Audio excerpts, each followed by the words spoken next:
จักแบบว่า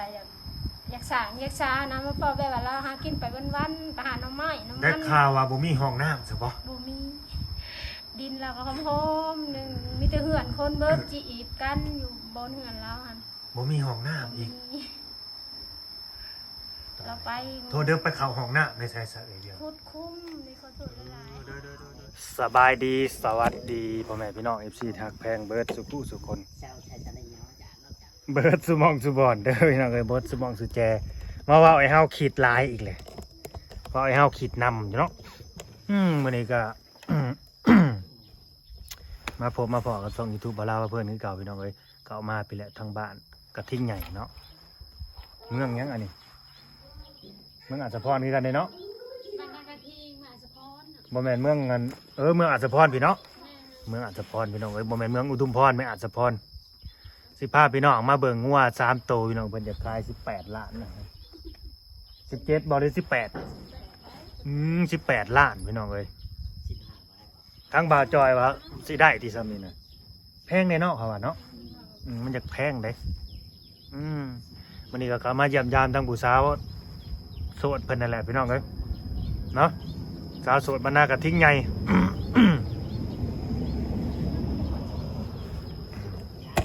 แต่ว่างัวตอนนี้มันอยากราคามันอยากถึกเลยเด้อเนาะโอเคบ่อะไรอย่างนี้ใส่พ่อน่ะอันนี้งัวแม่เบิดบ่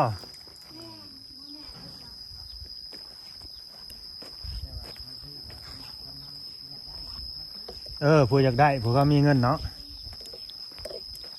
โอ้ยเจ้าอย่าเว้าในนั้นบ่าวจอยคันว่า50 ล้านก็พอซื้อบ่ซะแน่คนมีเงินได้สาคนอยากได้50 ล้านเจ้าสิซื้อเฉพาะ3ตัวนี่ว่าได้ก็ดีงัว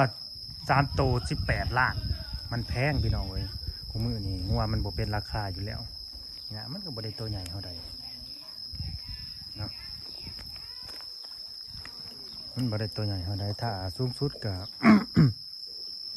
นี่สำงัวตัวนี้ก็7,000 7,000 8,000ก็ยังได้หรือบ่นี่เนาะถ้าตัวละ8หลายตัวละ8ซะ16,000 3824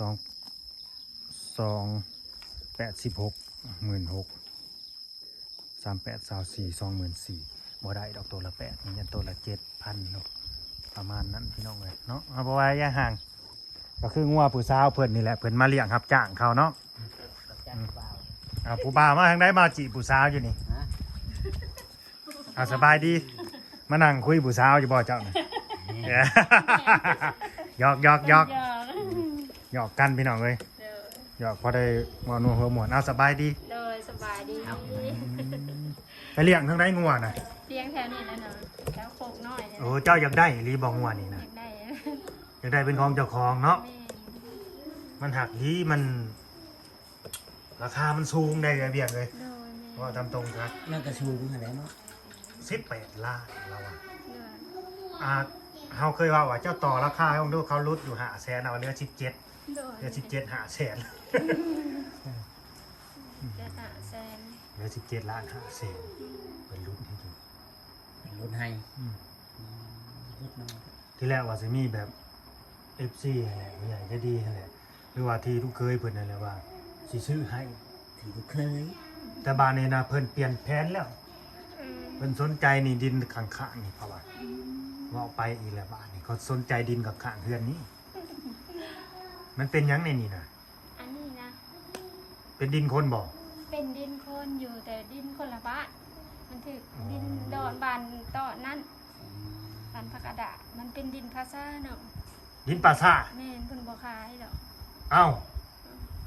มันมีปลาซ่าบ่อยู่นี่นะ มีแต่มันบ่ได้อยู่นี้ มันยังไกลอยู่ แบบมันต่อกัน แม่นมันต่อดินภาษาเลยนะอืม ใช่ใช้พายอยู่ไหนพวก แม่นอยู่ไหนโอ้แปรทงนาหมดเลยภาษานาบ่อยู่แถวนี้ อาจจะเป็น มัน ดิน สิ ร่วง ญาติ เนาะ บ่ได้ญาติอยู่นี่ตลอดเลยก็บ่ได้มีหยังเห็นหยังหรอก ก็บ่ได้ยากอย่างที่เจ้ากัน บ่ มันบ่เป็นตายากนะ บ่ กันว่าแบบว่ามันบ่ค่อยแบบว่ามีแบบ แม่น คือสมมติว่าเป็นปลาซ่าดิบซะเนี่ยสิเป็นตายากเลยบัดน่ะ บ่ภาษาทำอันนั้นธรรมดาแหละบ่เป็นภาษาดีอะ รู้จักบ่ปลาซ่าดิบเป็นเลย เค ตายหมด มีแต่ฟันอย่างเดียว น้ำกะย่านบอกแล้วแต่บางคนเขาบอกย่านนี่ บ่เป็นตาญาติเนาะเพราะว่าเขาเจ้าบ่ค่อยได้มาทิ่มผีอยู่ในนี้นะแบบมันเป็นดินซื่อๆแต่บ่ต่อไปในอนาคตข้างหน้าเขาอาจจะขยับขยายมา หรืออาจจะเฮ็ดเป็นดินรวมอีหยังสักอย่าง แม่นมันต่อภาษาแล้วซื้อแต่แบบว่าคนมาอยู่หั่นคือแบบว่าคายหั่นนะคือเพิ่นบ่คายหั่นนะเพิ่นน่ะนั่นคนบ้านนี่นะเพิ่นมาหาเอื้อยอยู่ตอนเอื้อยออกมาอยู่ใหม่นี่เพิ่นก็บอกเขตบอกแดนหั่นนะ จบ เพิ่นว่าโดยเพิ่นได้ปลูกหั่นปลูกนี่ปลูกเลยเฮ็ดสวนปลูกหั่นปลูกนี่ปลูกได้ แต่ขอบ่หอยแบบว่าปลูกแนวมันมาตรฐานเป็นกกมะพร้าวหรือมะม่วงแบบว่าปลูกมะเพชรมะพร้าวปลูกได้ ว่าจังซี่ปลูกผักปลูกหญ้าเฮากินธรรมชาติมันบ่อยู่ยืนหั่นได้ก็ว่าจังซี่สบายดีก่อนว่าบ่อยสบายดี มันบ่อยู่เนี่ยปลูกได้เนาะ แม่นหักดินหั่นอันอยู่ต้นหน้ามีแต่อยู่ต้นหน้านี่แหละได้ยินอยู่เพิ่นว่าว่าตอนนั้น นี่บ่ภาคนะบ่ แม่น โอ้อันนั้นก็จะคล้ายแม่นบ่ แม่น มันหนักบ่ต่อกันนะ แม่นมันหักแต่มันบ่ต่อกันมัน บ่ ขาด ต่อ ขา มันเป็นหยังคนละฝากจะลอยไปหาโลก เลยค่ะ มันใกล้กัน เลย มันบ่ขาดบ่ น้ำต่อกันมานี่มันกันสิงามเนี่ย แม่นงามมัน แม่นึงมันจะคือว่าแล้วเนี่ยคันเฮาอยู่พังมันคือเด้ แม่น เออมีแต่ฝั่งนั้นเนาะ ทางนี้เราบ่ ถ้า ได้ ว่าซื้อรถน่ะซื้อน้าดิโอ้ยเป็นแบบนั้น พูดมีแต่ฝั่งนั้นเอาไว้ดิ แต่ทางนั้นได้ยินข่าวว่า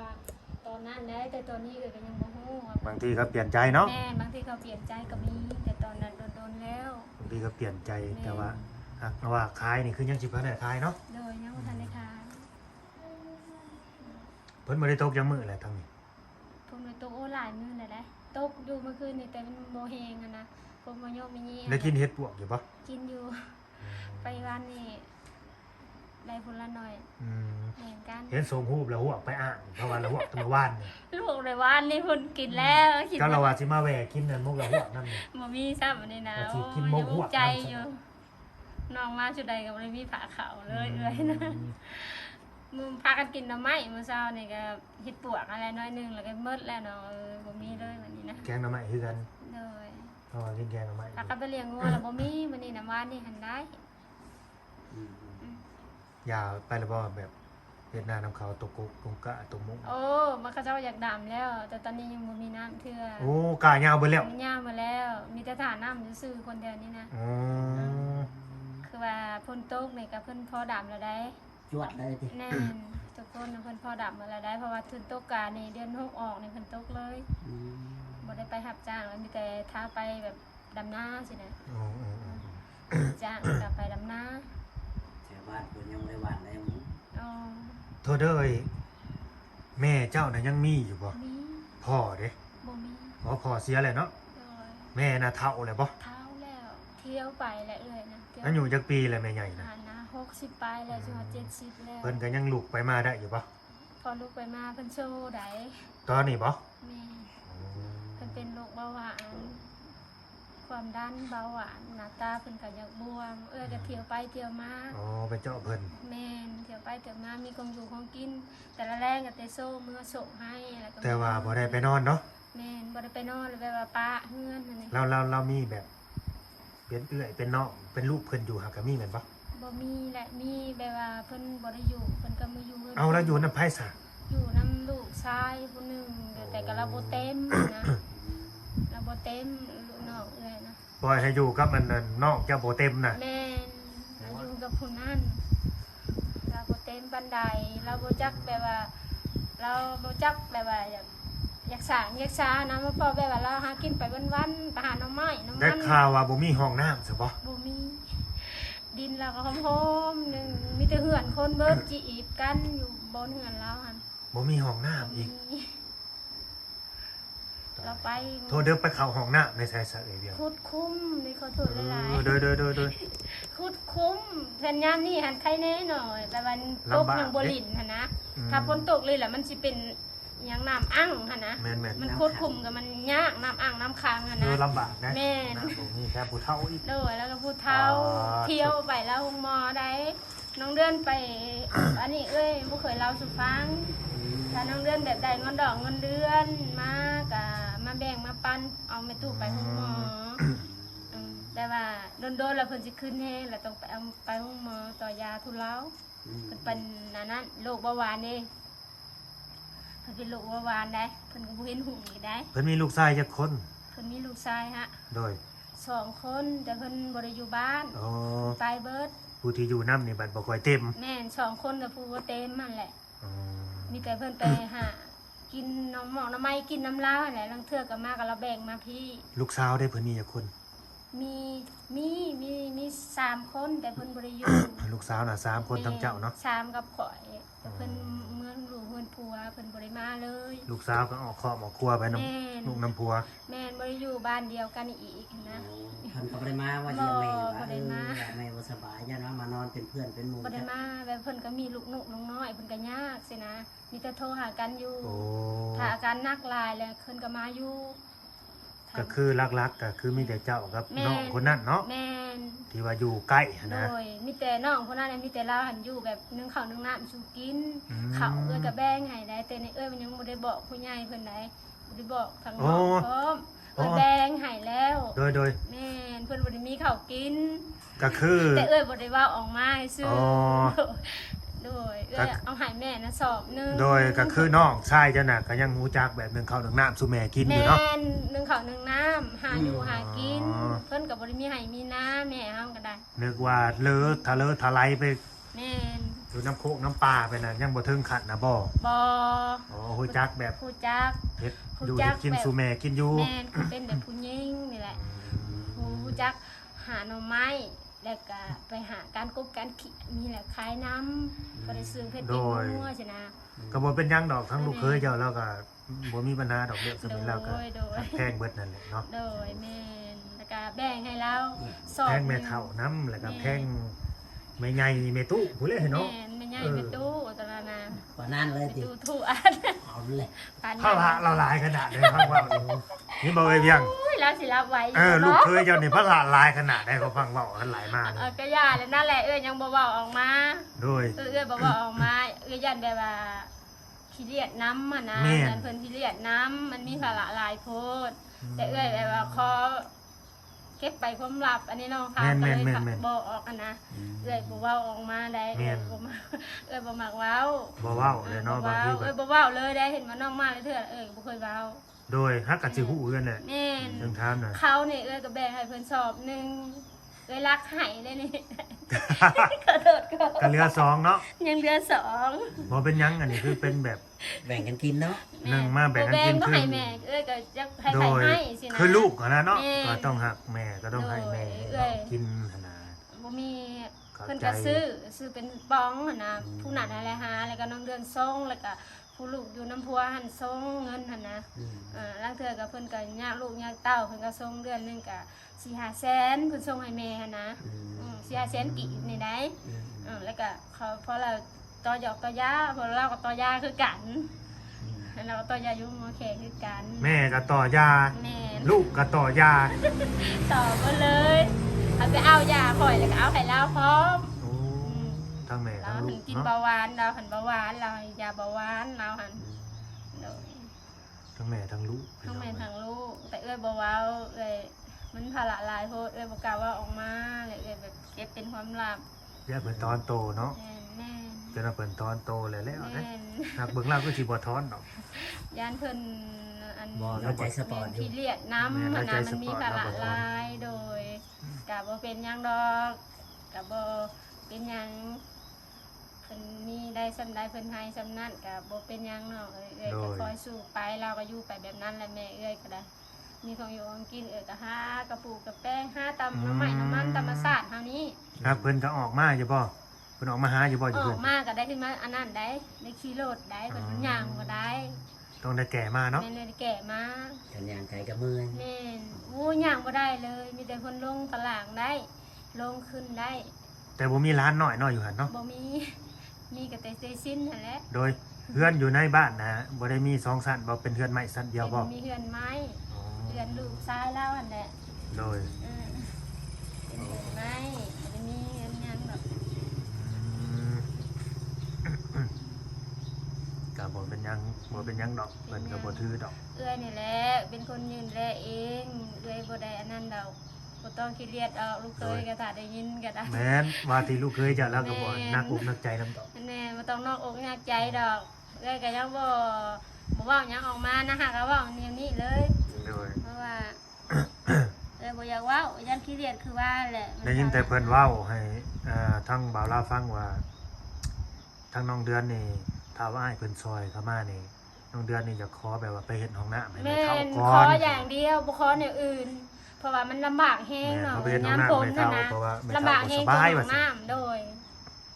ขออย่างเดียว ก็บ่มีปัญหาเพิ่นว่า เออ ตรงนั้นก็บ่มีปัญหาแล้วก็สิเฮ็ดห้องน้ำให้ก่อนก็ได้แล้ว ก็เสียของ เพ น้ำ ราะ ให้ ว่ามันลำบากแฮงเนาะ เพิ่นก็สิเฮ็ดห้อง ลำ น้ำ บาก ให้ แฮงเพิ่นไป แม่ของเจ้าหั่นแหละ โดย เจ้าได้สามีแล้วบ่ห้องน้ำใช้ มี อันนี้ทั้งนี้ยังบ่มีห้องน้ำใช้อยู่ ใคร ปลา แน่ แล้ว เลยนะ ใกล้ปลาอยู่ ใช่ สอง ป่า บ่อน ใช่เสียมคือเก่า บ่ใช่เดี๋ยว ขออนุญาตเด้อพี่น้อง FC โด เนาะ ย สิใกล้ป่าก็ยังก็ตามแต่ถ้าเกิดว่าเว้าพื้นนั่นน่ะเนาะ โดยแม่ ยามฟ้ายามฝนโอ้บ่อยากคิดโลด แม่น้ำผ่าน้ำพ้น โอ้ยบ่อยากคิดพี่น้อง บ่อยากคิดเลย เพราะเฮาเคยผ่านมาแล้วอันนี้ โดย เราเคยผ่านมาครับบอกว่าถึง ดิ จะ น ดี อก ยู่ ว่า ใส่กระเปียกขนาดน้องแม่ บ่อยากคิดซะ บ่อยากคิดซะบ่บอกแน่วันนั้ ถ้าน มีห้องน้ำนะสะดวกสบายไกลแน่ บ่มีเด้เอื้อยก็บ่มีเพราะว่าเรื่องของน้ำนะเอื้อยนะคณะเทือนครัวนี่ เจ้าก็อยากได้อยู่บ่ห้องน้ำอยากได้อยู่บ่ ได้แหละ แม่นมันสะดวกสบายเฮาผู้หญิงผู้หญิง อยากได้ กลางค่ำกลางคืน น้ำอาบในเนาะสบายเนาะเฮาว่า เจ้าอยากได้หยังเจ้าก็สิได้ โอ้ยสาธุ เจ้าอยากได้หยังเจ้าก็สิได้เพิ่นแหละคะแนนจะยอม ดี รับ ใจน้ำเฮาก็ได้ คะแนนจะยอมรับว่าที่ลูกเคยเจ้านี่ โอ้ย อันนั้นได้เต็มร้อย เอ้ยบ่ได้มีความติอิหยังดอกเอ้ยนะ เจ้าอยากได้ห้องน้ำเจ้าก็สิได้ โดย อยากได้หยังก็สิได้ โดยสาธุเลยเอ้ยนะอยากได้อยู่ได้ห้องน้ำมันลากๆจะได้เป็นครัว โดย มันลำบากเฮ็ดกินคือกัน ที่แรกก็ หัว ของว่าลูกสาวเพิ่นสิมาสิ้นเดือนเนาะแต่ก็มีการเปลี่ยนแปลงเล็กๆน้อยๆหั่นนะ โดย ก็เลยแบบเลื่อนออกไปอีก เดือนเอาไป วันที่8ว่าซั่น วันที่8 เดือนหน้า เดือนนี้แหละ เดือนนี้ เดือนนี้ โอ้วันนี้ค่ะวันที่สี่ที่สาม เดือนนี้ เหลืออีกบ่กี่มื้อ เมื่อกี้มื้อ2-3 ที่แรกว่าสิมาเซอร์ไพรส์สิเพิ่นอยู่ โดย วันนี้เลื่อนอีก เดือนอีก แล้ว เดือนเซอร์ไพรส์ไปอีก เรื่องสบายไปอีก อย่าเลื่อนบ่อยเลย เออ มันสิหายได้ จะหายได้ หายแท้ก็เลื่อน บ่ ไปเรื่ จะ อย หายได้ อย่าเลื่อนบ่อยได้ เออ บ่เรือนดอก ถ้าเลื่อนดีวันนี้หายแท้ หายแล้วไหนเอาดีๆได้กับพอมันเลื่อนไปพิษพลาด บ่ เทื่อ เรื นึ อน ง ดอกน้องบ่เรือนดอกมาแท้วันนี้นะบ่เรือน ผิด ดอก พลาดแล้วมันอยากแล้ว อืมผิดพลาดนะมันอย่าไปทั้งอื่น เล นี่ ยบ่เรือนดอกมันมาแท้อันนี้ก็เพิ่นก็ยังมาแหละจุอยากหายแหละเฮ็ดจังได๋หาเพิ่นเจ้านายเนาะว่าหัวหน้าเนาะเอื้อยฮักเพิ่นนั่นแหละเพิ่นว่าขอแน่ขอให้อยู่เฮือนให้เอื้อยก่อนสินะ ผู้หมู่เพิ่นบันน้อย อายุน้อยรุ่นสินะอายุน้อยรุ่นกันว่าอยากปะบันไดสินะเนาะมันก็ว่าขอแน่และเอื้อกะเฮ็ดจังไดเพิ่นขอแล้วก็อยู่สิก่อนลูกอยู่ไปก่อนวันที่8เด้อแม่บอกไอ้ลาวแน่เพิ่นว่าแล้วเพิ่นก็เรียกว่าทักมาหาอายเพิ่นเองหรือว่าแนวใดก็บ่ฮู้นำดอกนี่มันจะเหตุกันว่าแล้วมันเวด้วยจังเหตุได้ทำเหตุพวกล้องมันมันร้องว่ากันไหนเวลาเหตุโทรศัพท์มันเนี่ย เก่งเนาะลูกชาย เก่งนะดักนี่ เก่งเนี่ยได้บอกคอยเก่งเจ้าสอนได้ทั้งสองภาษาหั่นแหละบ่แม่นหยังดอก อันนี้คือสื่อสารได้เบิดสองภาษาเลยบ่ แมน อ๋อ เอาก็มันก็เว้าได้แล้วแนวเราเกิดดี แม่นเข้าใจ ๆแม่ก็เว้า แต่ว่าบังคับน้อยๆนะแบบเข้าใจสองภาษาเล่นนั่นเดียวนี้ อันนั้นกันเถอะอันนั้น ส่วนหลายสิเข้าใจภาษานี่หลายกว่า อืม แต่ภาษาลาวนี่ก็สิบ่บันได แมนแต่เขาเข้าใจอยู่ได้ เข้าใจคือแต่ เข้า ก็ ใจ บ่บันได แมนเข้าใจ แต่ เขา ว่า ว่า เจ้านี่น่ะ แต่ตอบบ่อยากได้ ที่ โอ้ เข้าใจกว่า แต่เข้าใจ เจ้าเห็นว่าเฮาถามแต่ว่าภาษานั้นเราสิฮู้จัก เราหูเนาะ ว่าภาษาคือเฮานี่สิบ่ค่อยเข้าใจเท่าใดเนาะ แม่นแต่พังได้อ่ะนะ ตั้งได้ แต่เราใหญ่เราหูเองเลย ถ้าเราใหญ่เราสิเข้าใจมัน เข้าใจมาเลยนะ แต่ตอนนี้ก็ภาษา แม่ ไปโรงเรียนนี่เขาสอนภาษาหยัง เขา นี่ สอน ใช่ไหม ภาษาลาว เออ ขอใกล้ขอใกล้เอาได้ภาษา ชาว ลาว ภาษาเนี่ยก็บ่ สิว่าภาษาชนชาติลาวเทิงเนี่ย จิ บ่ บ่ ได้ มี แล้ว บ่มีบ่เนาะโรงเรียนแบบได้ว่าสอนภาษาชนเผ่านี่นะอยากฮู้ว่าตัวกอเพิ่นสิเขียนแนวใดตัวคอเพิ่นสิเขียนรูปแบ มั บ น ใด มันบ่มีแล้วมันสิ นี่แหละเนาะ บัดเจ้าสิไปใช้กับผู้ใดซะ มั่วนี่ได้เอิ้นนี่ได้ภาษาลาวถึง ตะเลีย ม่วนนี่ตะแกรง ตะแกง ตะแกงอัน ตะ นี้ เรียได้อ่านได้ ตะเลียในคุ้ย ตะเรียในคุ้ย เออตะแกงกับตะเรีย แกงตะเรียแหละ ขนาดมั่วก็ยังมีภาษาอีกภาษาหนึ่งตะแกงเด้อพี่น้อง ตะแกงตะเรียเออบ างคำก็ฟังได้อยู่บางคำก็บ่จัก ว่า คอยมักเจ้าแน่นี่ดิซะ คือหมักไม้ ฮึมักไหม โดย ฮึมักไหม คือหมักไม้แล้วไม่ค่อยหักเจ้าเด้อ ฮึมักไหมโอเคบัดนี้เจอผู้สาวเราวถึงผ่านมาฮึมักไหมฮึมักไหมสิวะ คือหมักไม้ก็แม่แล้วแหละแม่ค่อยหักเจ้าเด้อสิแล้วแหละ ฮึมักไหมฮึมักไหม คือหมักไม้คันเขาว่าโอ้ยคอยบ่ได้มักเจ้าเขาชวนกันมานี่ก็สิงงอีกแล้วเนาะ งงแล้ว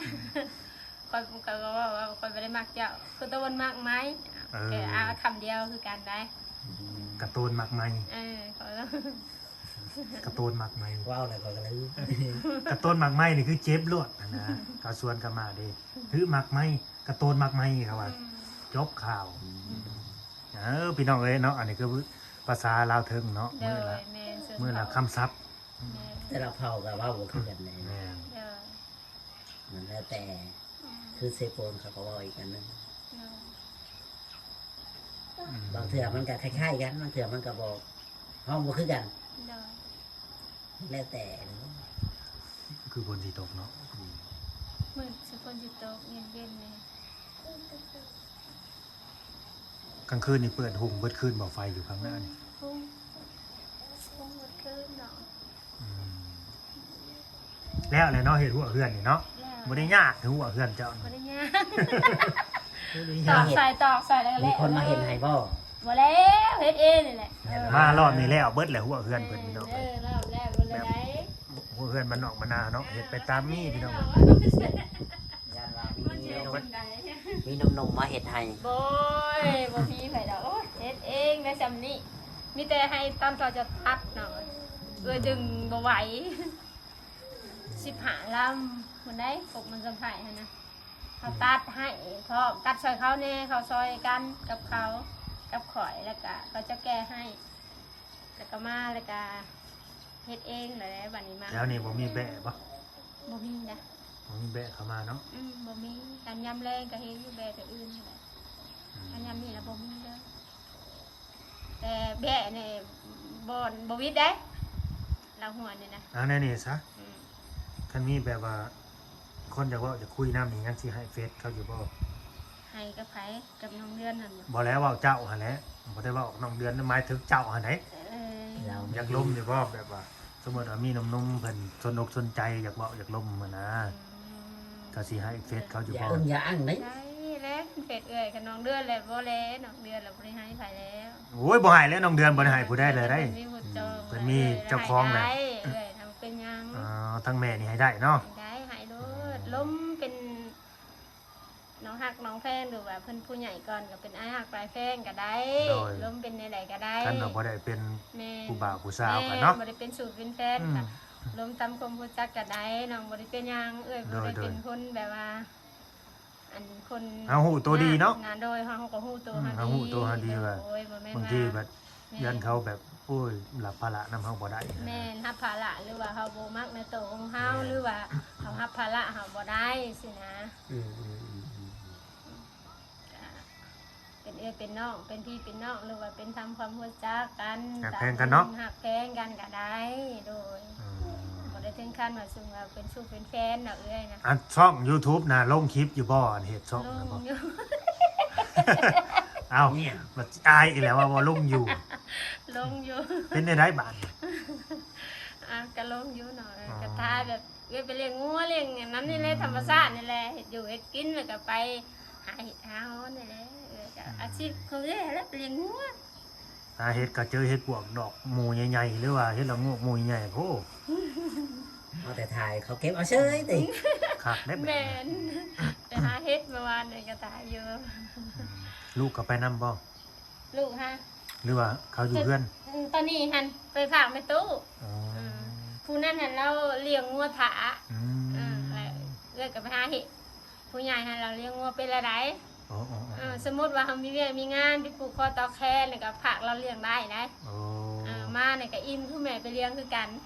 อืม เราคงเลี้ยงงัวละได้กันเราบ่ได้ไปโรงเรียนแบบว่าเราไปโรงเรียนแล้วก็เราไปโรงเรียนอันนี้พักแล้วเด้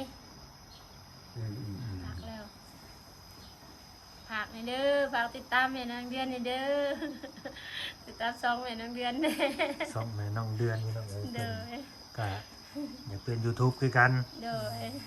เป็นก็อ เป็ ยาก น เฮ็ด กำลังใจให้แน่ โดยก็ฝากกับไปที่ตามเพิ่นเดี๋ยวสิ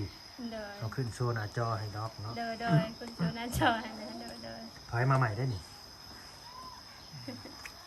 เฮาก็ เป็นหยัง บ่มีหยังแล้วเนาะอาจจะได้จบแล้วทีแรกว่าสิมาเซอร์ไพรส์เพิ่นอันนี้ก็คือมาถ่ายแบบว่าชีวิตกัน วิถีชีวิตแล้วก็มาแจ้งข่าวดีนั่นแหละ เด้อ เนาะ เด้อ แจ้ง แจ้ ข่าง วดี ข่าวดีไว้ แจ้งข่าวดีไว้พี่น้องเลยเนาะ ข่าวดีบ่เลื่อนนะ อ่าแจ้งข่าวดีไว้ข่าวดีบ่เลื่อนครับ ข่าวดี เลื่อนดูแลมันก็สิหายไปคือว่าหั่นแหละ บ่เลื่อนแล้วเนาะ เลื่อนดูนี่ข่าวดีเลื่อนไหมนะไม่ บ่ เลื่อน ให้เลื่อนแล้วบ่ให้หายแล้ว ไว้หายแล้วว่าซั่น เด้อ เอาแน่ๆได้ แน่เด้อ โอเคครับก็สิได้จบไว้เนาะเป็นกำลังใจให้เพิ่นก็คือว่าเอาแหละถ้าเกิดผู้ใดเขาเอาเบิ่งมาส้มเนาะอยากว่าอยากล้มหรือว่าอยากคุยทำความรู้จักกับเพิ่นเนาะแม่น้องเดือนเด้อบ่แม่นน้องเดือน คือไอ้เวียงนี่แหละก็ เด้อ ติดต่อมาพี่น้องเอ้ยเนาะเอาเฟซอันหยังมาทักทายกันคุยกันได้เนาะ เด้อ โอเคเอาสบายดีสบายดี สบายดี โดยสบายดีพี่น้องเอ้ย เ